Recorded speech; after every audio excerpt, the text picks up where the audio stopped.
Yeah, we back. Talk Nice Podcast with your boy Bezo. Back for another week.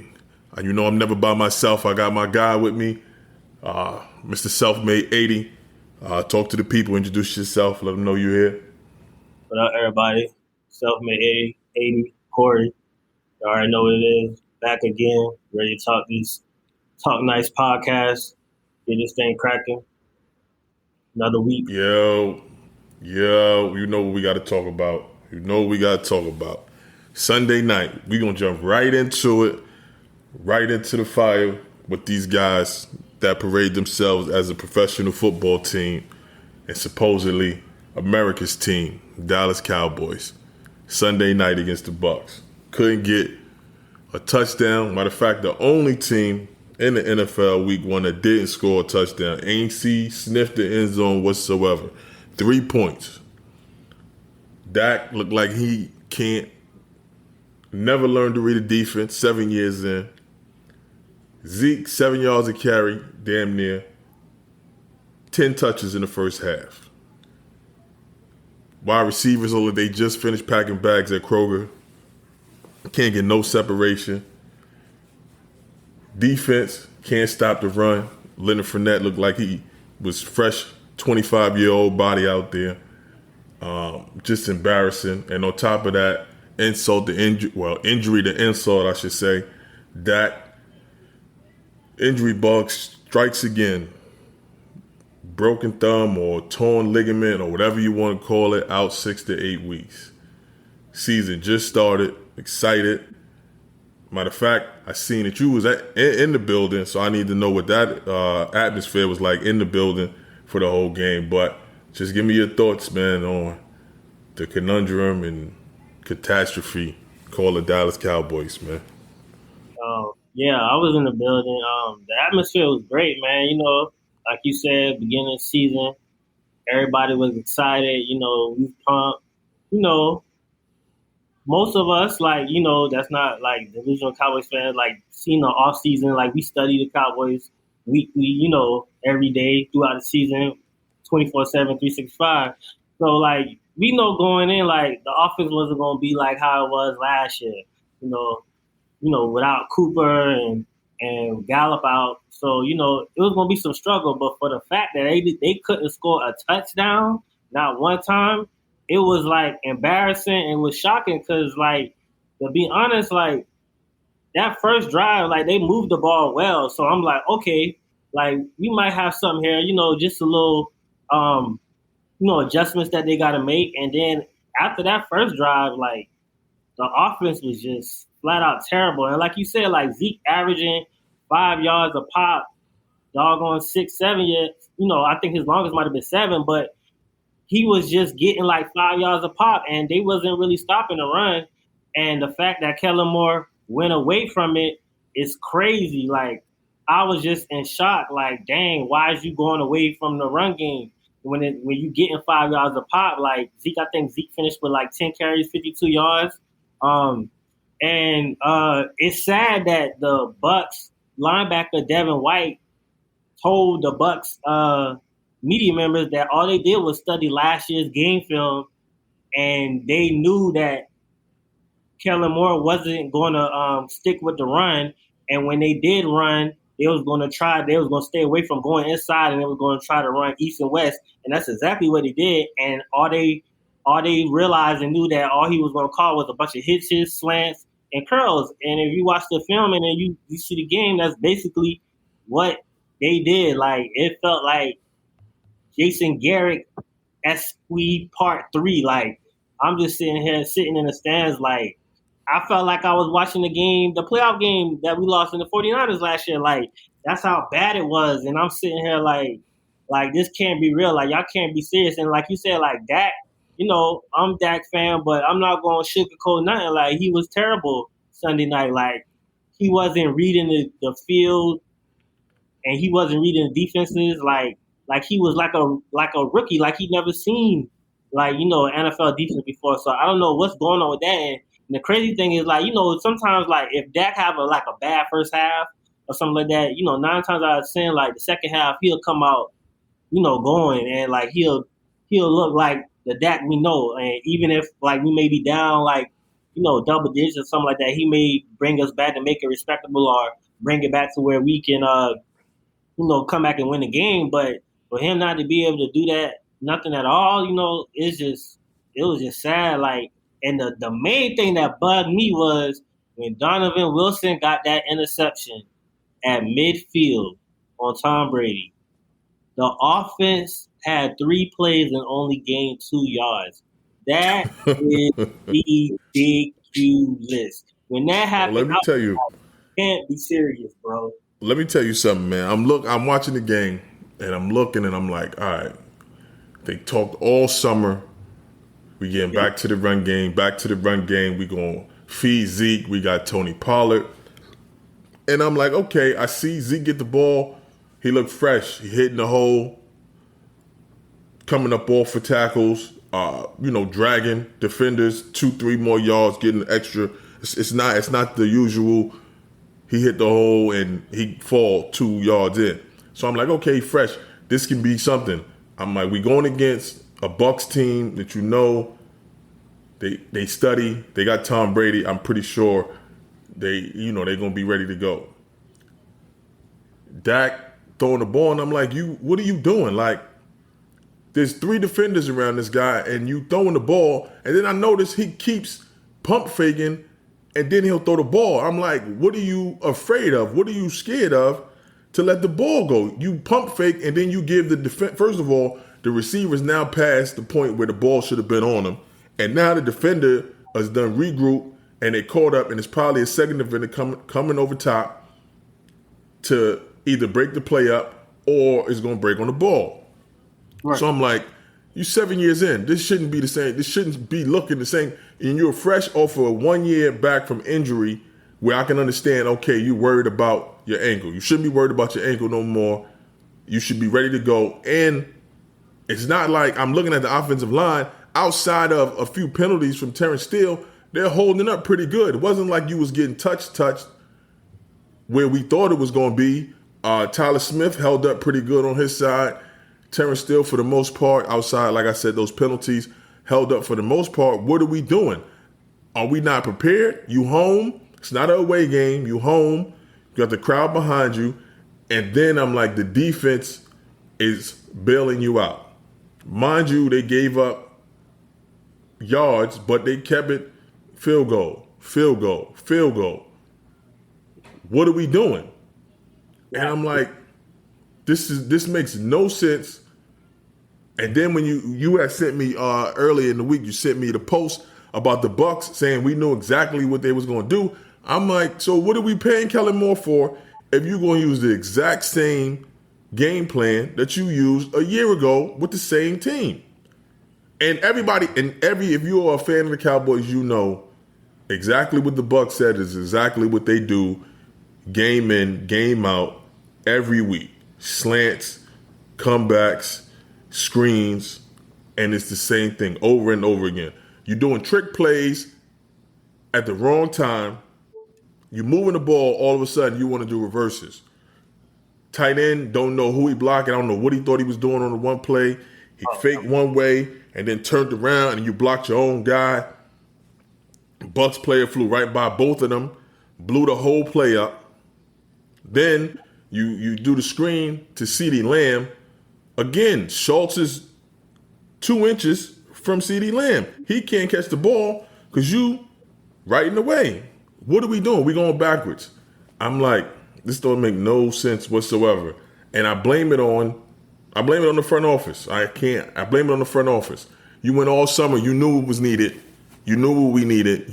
And we get the same thing. We like what we have.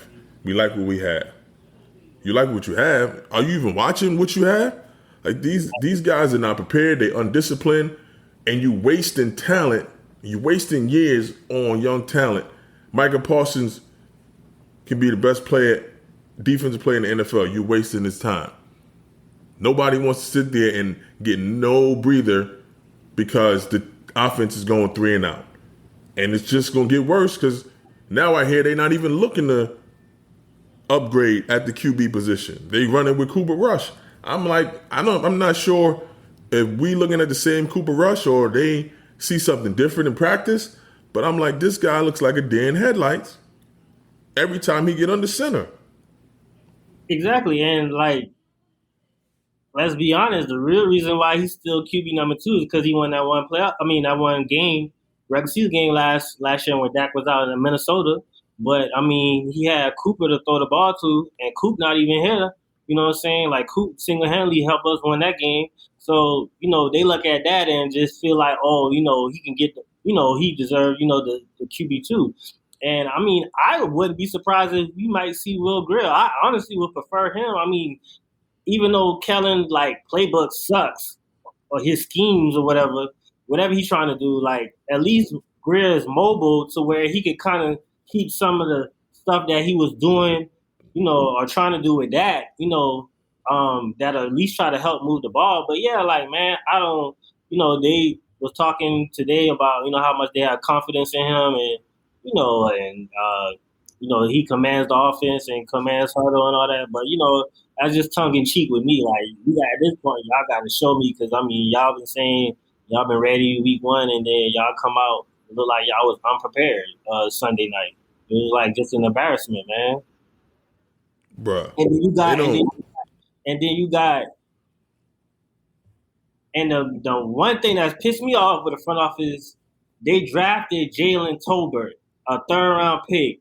They're gonna sit here in front of our face and tell us that they think, and that offensive coaching staff think that Noah Brown, who's been in the system for 6 years, this is his first year starting, and you got an undrafted free agent and Dennis Houston out there who looked like a head in the deer lights out there. Like you could tell he was not prepared to start. So you got those two starting over a 3rd round pick, and then y'all gonna sit here and tell us like those two are better than your 3rd round pick after all off season y'all was justifying like you drafted him to help until Gallup come back, and then the guy don't even suit up on Sunday night. That's an indictment on the organization. That's an indictment on their ability to scout talent, and that's an indictment on them to not just get off their ass and do something. Like I have Jalen Tolbert. I think he's talented. I'm not going to sit here and bash the guy. From what I heard, they said they felt he wasn't ready to contribute week 1. But I'm like, if you are sitting here week out and week in saying we are justified in trading Amari Cooper for a 5th round pick and whatever else compensation they got, and you get a 3rd round guy, and the first week he's inactive, then you're not ready to win. You're not ready to play. And this is a joke. And the only thing that they are worried about, and I guarantee you the only thing they looked at is the attendance in that stadium, which was 93,000. And as long as that stays there, they're going to continue to move the way they move. And it's embarrassing and unfortunate that fans have to pay money to go see this product on the field. Like I love defense like the next person, but I want to see my team score. I don't want to sit there and know the defense is doing their job. They get a turnover, they create a fumble, anything, and it's all for nothing because the offense is about to go 3 and out and barely move 5 yards. So I'm like, what are we doing? There has to be something change because I'm watching every other team operate like a actual functional football team, and we get Jerry Jones and Stephen Jones, who's eloquently named Cap Boy, talk about the cap. Talk about we need cap space for 2027. So what the fuck we doing in 2022? Right. What we doing? At this point, what we doing? Like I can't sit back here and say, oh, I'm gonna just wait. What are we waiting for? You built this team supposedly to win. And now we gotta sit here. What's this? I wanna say 3 out of the last 5 years, there's been an issue with Dak where we had to sit and watch backups come in and play 4 or 5 weeks at a time and pray that they go 2-2, 3-2, or whatever, at least win a game. And then I'm watching the rest of the NFC East. I see the Eagles. They look like, they want to do something. The Giants, first win in 5 years in September. So they hype. Commanders, Carson Wentz, for the most part, did his job and brought them back. You behind the 8-ball. And we're going to be behind the 8-ball. The Bengals coming in here, they blew a winnable game, so you know they're going to be upset. Joe Burrow's looking to dust off that performance. I think he had like 4 picks. So they coming in here to embarrass us. Jamar Chase is looking to put his stamp and say, Diggs, you got to strap up. But, man, I'm just like, at this point, I'm at a loss of words for them in this organization, and they just keep smiling and smiling. And I'm like, you keep on with this from within nonsense. From within, it's terrible. Like, come on, man. It is, man. Cowboys man, I'm just so sick of him, man. Like, I just feel like they sabotaging the team to make Mike and Dak look bad, mainly Dak. Like, you know what I'm saying? Like, they not, you see, like, these other teams, like, they're adding, like, free agents. We're not asking them to go sign every free agent in the world that you can think of, but we're asking them at least try to bring, like, they had Von Miller who said he wanted to come here. Bro, Von Miller said he would have been a Cowboy. All they had to do was put the paperwork in front of him. Right. And not to say, like, I just could imagine with him, Tank, and Micah, like, rushing the passer. And then, like I said, like, they're banking on Gallup to come back as Gallup pre-injury. And I'm just so cautious with it because history shows, like, when players that have ACL injuries like that, they normally are not their self until, like, the following year after they come back from the injury. So they're banking on Gallup to be Gallup, you know what I'm saying? And I'm cringing about it because what if Gallup come back and he's not Gallup? It takes him a year, you know what I'm saying? So they're putting all their eggs in one basket with that. I mean, they had an opportunity to bring in, like, other receivers. Like, I think Jarvis Landry was available, you know what I'm saying? Julio was available. I mean, he didn't look too bad Sunday night, you know what I'm saying? I know he's injury prone, but I mean, the Bucks, with the Bucks, he looked pretty like we could have used him, you know what I'm saying? But then, at the same time, man, it's just, I don't know, like, I'm just so frustrated. Like, as fans, man, we put our hard-earned attention to watch them. Like, we try to support the players, for the players, not really so much to the front office because we already know how they are. But, we spend our attention, like, watching them or going to the games and stuff like that, hard-earned money going to games, and they want to put out this product, and then they're going to sit there and go on the radio and lie to us to say how this team is better than last year's team, or you going to call out CD Lamb. Even though CD Lamb have his faults, but at the same time, you can't call the man out, and then he's the only one that's respectable as a wide receiver in the league that teams are going to respect because all they did was double and shade coverage over him and was like beat us with Noah Brown and but what did they think was going to happen? And this is what I'm saying. Like, I know you have money, you have people that get paid to watch these games. You have people that get paid to put game plans together. You want CeeDee Lamb to be wide receiver 1.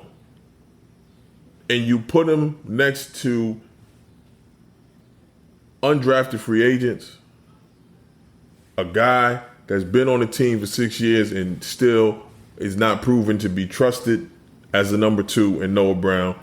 Dennis Houston, nobody heard of him until training camp. And you expect the opposing team not to sit there all week and say, we're not letting CeeDee Lamb beat us? Like, that is just, it has to be somebody on the other side respectable. Even you watch the Vikings. Justin Jefferson is amazing and incredible. But you have Thielen on the other side and some other guys that have proven that they can actually play the game and catch the football. And now I'm looking at it like you waiting on Gallup to come back. I don't even want him to come back until he's 150% ready because I'm looking at the quarterback. I'm like, what we going to put him out there and do what? He going to just be running routes because Cooper Rush is not going to get him the ball. It's just not going to happen. So what we doing? You gonna have? There's nobody scared of Cooper Rush under center.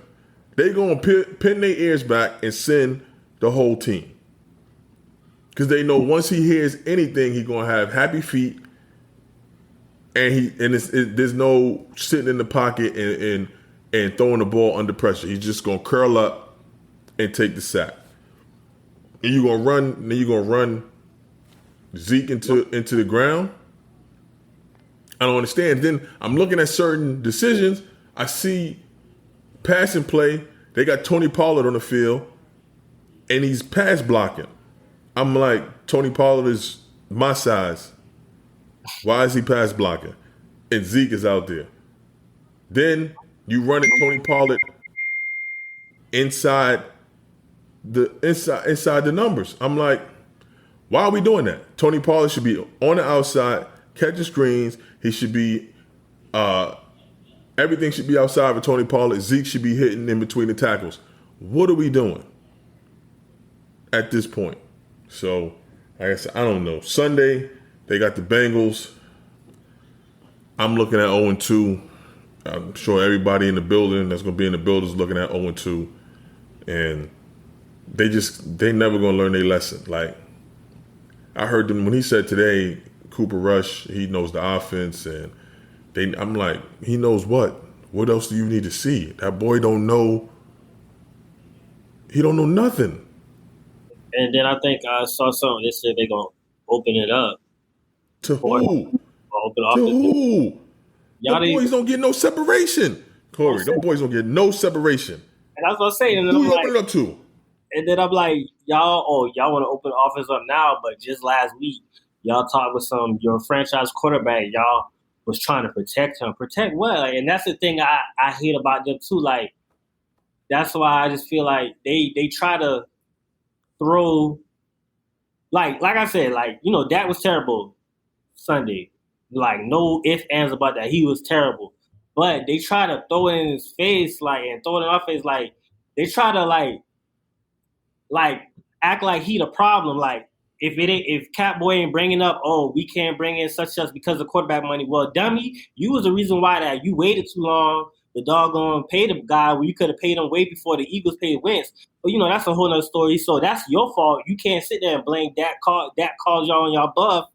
And when he didn't fold, y'all didn't know what to do, so y'all had to give in. And then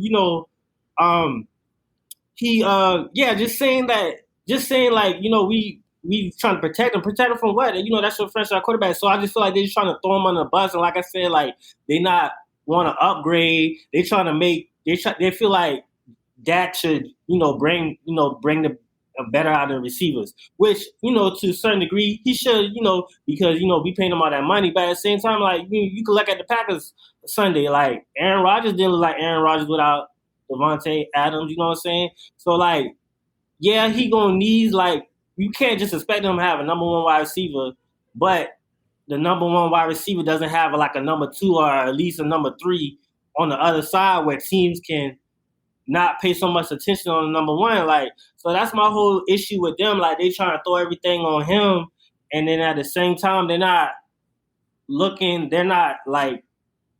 apologizing for their faults. They're never wrong. It's always the players. Like how we look at Monday night when the Broncos kicked the field goal on 4th and 5 instead of letting a quarterback that they just paid all that money to, Russell Wilson, try to get the first down to get closer to the field goal range. And the coach came out the next day and was like, in hindsight, that was wrong. I should have, we should have gone for it. We shouldn't have kicked the field goal. That's accountability. But the coaching staff, McCarthy and the front office, they're never going to take accountability of their wrongdoings. It's always the players, or it's always the pie, the money. Like, is this or that. They're never going to take the blame, but they're quick to blame all the players or anybody else but looking themselves in the mirror. And it's ridiculous, man. It's like, I'm starting to think, is it a race thing? Like, you gave the guy the $40 million, but you want the great white quarterback back there, the right, prototypical white QB to come in and save the day, so y'all can sit there and throw that man more under the bus, because I'm like, at this point, if you're gonna pay that man $40 million a year, the next thing to do is let's shore up this O line.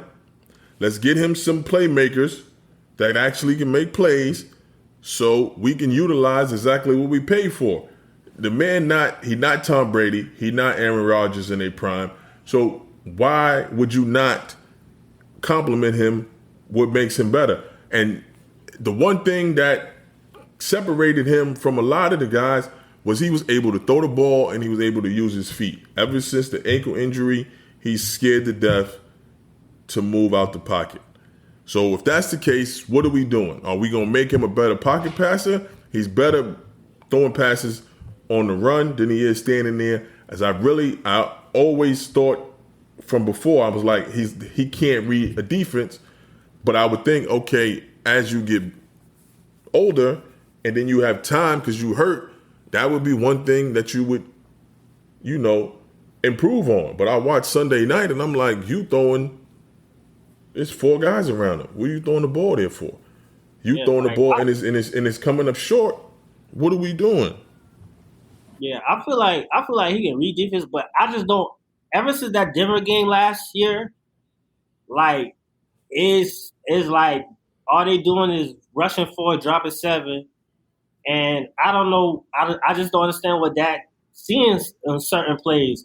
You know what I'm saying? And I just wish like Kittner was like his quarterback coach still, because it was a lot of people like Brian Broaddus saying that on Twitter. I think yesterday, he's saying he still wish Kittner was quarterback coach, and I feel like a lot of us like feel that same way, because like when Kittner was his coach, like he told that like trust your eyes, like trust your instinct, not all that corporate stuff like the front office and all them trying to get him to do and all that stuff are McCarthy and Kellen Moore, man.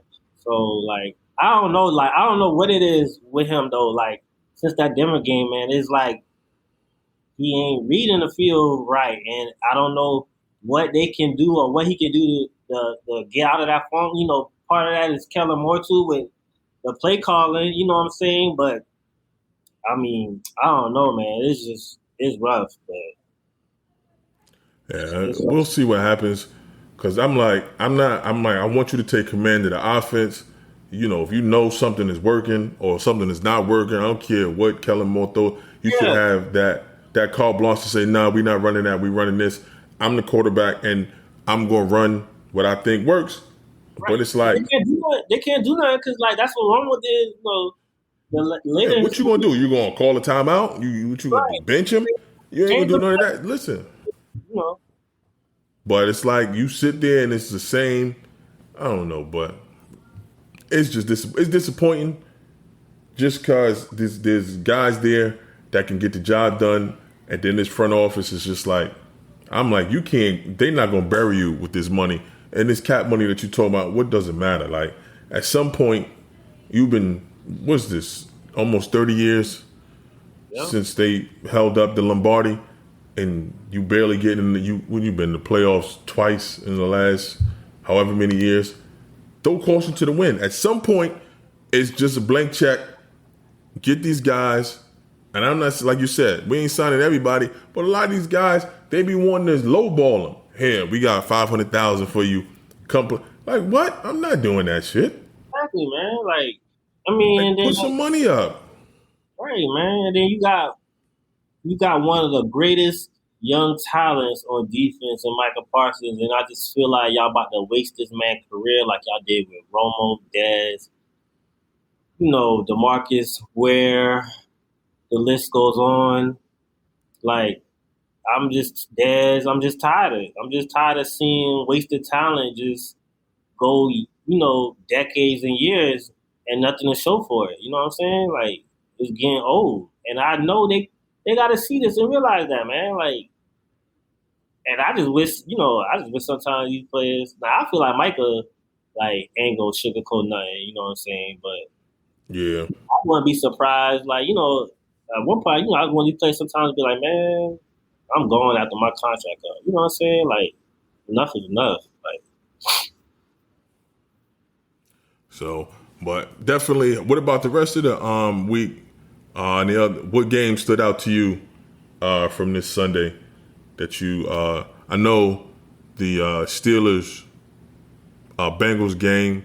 That was crazy. Pretty good. That was crazy. I don't know if it was a good game or just crazy that they couldn't. Neither team could capitalize until the field goal by the Steelers, and then you had that Giants game was pretty good as far as the ending goes.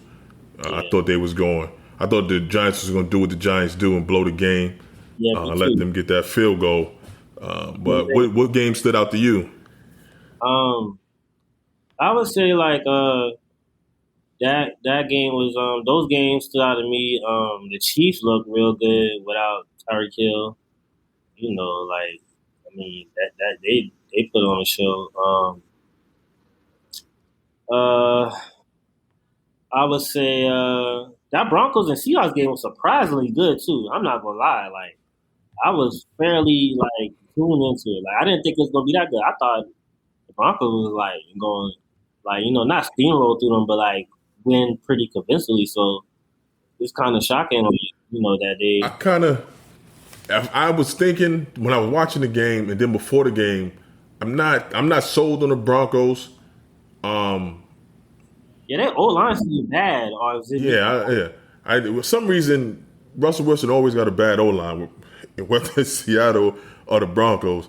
But I was surprised at Geno Smith, and I was happy. Once again, I'm always happy for black athletes, but I'm happy he's in a system where he gets to play without looking over his shoulder. He's able to go ahead and make his mistakes, and he went like 7 for 7 to open the game. And I mean, he has a talent out there with Metcalf and with Lockett and running game. Rashard Penny, I got to see some more from him, but he's a big back that can move the chains a little bit. But I kind of like the building blocks that they have. Of course, they start from the ground up. But Geno Smith was a surprise, and I want to see if he can carry that into week 2 with them. And Russell Wilson, I think like what he did Monday night is unlock Jerry Jeudy to be 1,200-yard receiver. Yeah, like a Tyler Lockett a little bit. Yeah, remember I was saying that last episode, can he turn Jerry Jeudy into Tyler Lockett? And he damn near did. What he had, like 122 yards, like 8 to 10 catches. So that was a good game. That Bears game, 49ers game, I was surprised that the Bears won that game against the 49ers. I don't know if it was due to the weather. The Bears? Yeah, the Bears when they beat the 49ers. Who'd you say? Yeah, the Bears. Oh, the Niners. Yeah, that was I didn't watch that game. I was watching the score, but I thought the Niners would run away with it, to be honest with you. But I think Trey Lance he's getting his feet getting his feet together, getting his feet wet out there, and he should grow. Him and Debo, that connection should grow some more. And Kittle didn't play, did he? Nah, he didn't play. I think he had a security blanket. So they should be better. A security blanket with Kittle right there. So we'll see. The Bears, huh? I said the Falcons do what they did best. Oh man, bro, oh my God, the Falcons is going Falcon every year. No matter who under center, no matter who coaching. I don't know what's going on with them, but it's like they cursed. And I think it's probably, and I'm going to blame it on Rotimi. I don't know why they picked him to do the team song out of all that damn talent in Atlanta. They went and got Rotimi to do the Falcons song, and I'm like, this is the karma you get. You pick mediocre, you're going to stay mediocre. So, T.I. was heated with that. Yeah, he should be. It should have been T.I. T.I. is Atlanta. Yeah. So I don't know who made that decision, or maybe whatever T.I. is going through, maybe they didn't want that controversy. But if you move him, it's about 40 other guys I'm gonna talk to before I get to Rotimi, to be honest with you. But that's dumb. That's Atlanta. What else was going on this week? So, and even as football related, we got the Brett Favre situation that was coming out today with the text messages. I believe he got some $5 million donated to his daughter's volleyball, to the creation of his daughter's volleyball building or something like that. And from what I heard, it came from welfare funds for Mississippi. And it's crazy, even if it was anybody else, but it's crazy because Mississippi is like the poorest state in the country. Like, they dealing with no water, dirty water. The people that live there are barely above the poverty line. And I'm looking like, Brett Favre, you've made $100 million in your career. You can't take some money and build that on your own. You taking food and money from people that have nothing. And this is you and the governor of the state okaying this. This is So where I'm like, what do we like? Like, I never liked Brett Favre to begin with. I always thought he was an a-hole. But I'm like that you was just blatantly take money from people like that, man, and they, they starving, and you got housing, homeless, and all that stuff, and then like you say, dirty water or no water. Like, come on, man, you can't be doing that out here, man. Yeah, that's crazy. And I'm like, I want to see what's going to happen with that. Or they just going to say whatever because it's Brett Favre. And I know they are, because it's how they do with these rich white people. It is what it is. When it's time to shit on us, there ain't no uproar. But hopefully, something, criminal charges or something, bribery charges, something comes up and he has to pay for that, because that's just dead wrong on that end, in my opinion. So I just wanted to touch on that. Definitely. What else is going on? So this week we talked about it. We in agreement. The Cowboys is 0-2, or you think you're gonna win? I mean, the only chance I'll give them, the only reason why I'll give them a slight chance to win, maybe because that defense. But then the defense might have to score points, and then I don't know. Like, it's just hard. Like, we count them out probably to lose this one, but you know how they go. They win games they ain't supposed to win, and lose games that they win games that They should lose, and then and lose games they should win, right? Yeah, so they like to do that. So you never know. I mean, I'm pretty sure, or I would hope, I guess, they might go run heavy, with Zeke and Pollard, with Rush back there, and I mean, I don't know, maybe they might get lucky. I don't know. It's just, but I expect Burrow and them to come out with that bad performance to come out firing, but the Bengals O line is not that great, and then I think their left tackle is bad, their left guard is bad, and then Leo Collins didn't look good himself last week neither, even though he was going against TJ Watt, but he didn't look good. So I mean, you got Micah.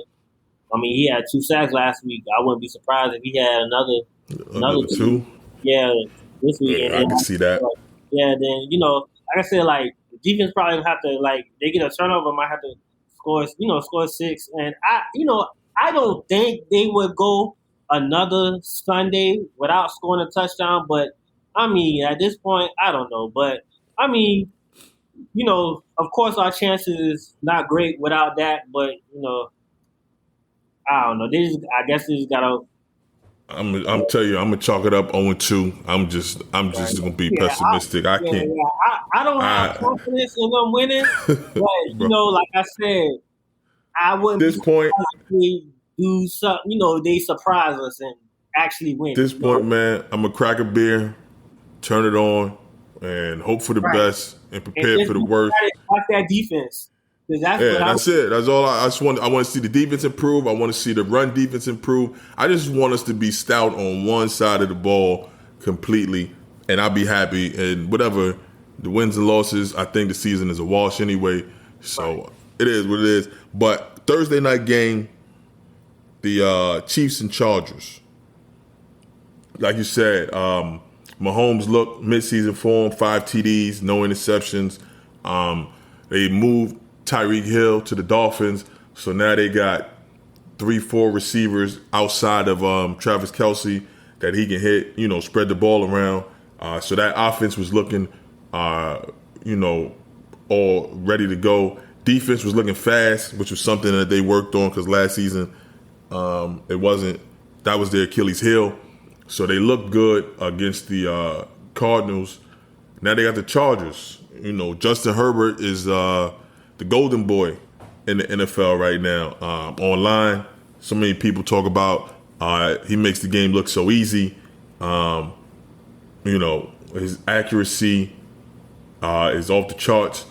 You think it's going to be a close game? You think the Chiefs are going to continue to keep rolling?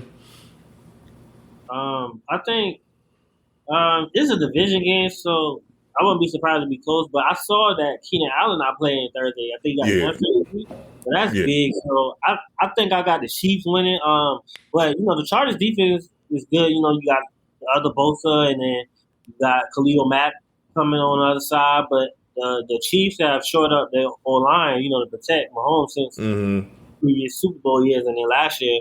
And then like you said, and then the Chargers got Santi Samuel Jr. Back there. And of course, and Derwin James is back there too, right? So like I said, with it being a division game, I wouldn't be surprised if it's like a dogfight. I expect it to be like fireworks and good, but I kind of think like with that news with Kenny Allen not being able to play Thursday, and then you just got Mike Williams and I think the tight end Everett or something like that. His name is with the Chargers, number 7. I think, you got them. So with with that, I think that the Chiefs probably gonna pull that one out. Then they home too, so I think they'll probably pull that out. Should be a good game though. Looking forward to that. And one game in, got to talk about what do you think about the Eagles? They played the Lions. They 35. Lions put up 35 on them on that defense. They happened to win. AJ Brown looked like a monster out there. We're Express Employment Professionals. The Eagles. I'm not really like moved. I still got to see more. To be honest with you, it was against the Lions, and like the Lions almost came back and actually won that game. You know what I'm saying? So I feel like the Lions are getting, they're getting better a little bit under Dan Campbell, but I still gotta see more like with the Eagles. I gotta see them play like a better, like up better top team. Like I'm not a top tier team. Yeah, I'm not really moved by it. It is what it is. Of course, they're little fans. They're over there bragging and stuff on Twitter and stuff like that. But I'm not. I still got to see. It's just one game. I still got to see more of who they play. And how they play these other top-notch teams and stuff like that. So I'm not really moved by it. It's the Lions. Yeah, that's what I'm saying. That was the feeling I had. But I know how people get. They see, new shiny toys going off on the field and AJ Brown, which I don't think that they even had nobody to really cover him too. Yeah, whoever was covering him was getting cooked. So I was like, all right, I got to see what's going on. But we'll see. They got a good test with the Vikings. I think that's a Monday night game, if I'm not mistaken. Is that Monday night? Oh yeah, it's Monday night game. So they got a good test there with a good offense. Right. Let's see if they can cover Justin Jefferson for that boy. Yeah, it's not. Listen, they're gonna get cooked. I ain't even worried. I know Justin Jefferson gonna cook them. But if Kirk Cousins comes out like the good Kirk Cousins, see if they can get Dalvin Cook going. I don't even think Dalvin Cook had a really good game. If I can remember correctly, week 1, I think they was going really to Justin Jefferson because he had it going. But that should be a better test for them. See what happens Monday night. Other than that, man, Cowboy fans say a prayer, pop a beer, pour some alcohol out this weekend, pour some liquor out on the floor for them this weekend, however you want to do it. But we're going to see how that's going to work out. This was a good one here, Corey. I do appreciate you being here, being with me, doing this with me, definitely. We're going to continue this next week, talk about some more stuff going on, of course, talk about the week ahead. We want to thank y'all for tuning in. Thank y'all for listening. Corey, if you got anything you want to say to the people before we get out of here, you can go ahead and do that now. Man, just appreciate y'all for tuning in each week. Like you said, we're going to try to keep this going each week, during season, and appreciate your support. Just share, like, subscribe, with everybody, and appreciate it, man. That's pretty much it. Definitely tell a friend to tell a friend. Talk Nice Podcast is back. If you listening, tell somebody else to listen. We're on all streaming platforms. This will be out this week. Definitely appreciate y'all tuning in. And as usual, talk to me politely, but always talk to me. And we out of here, you heard?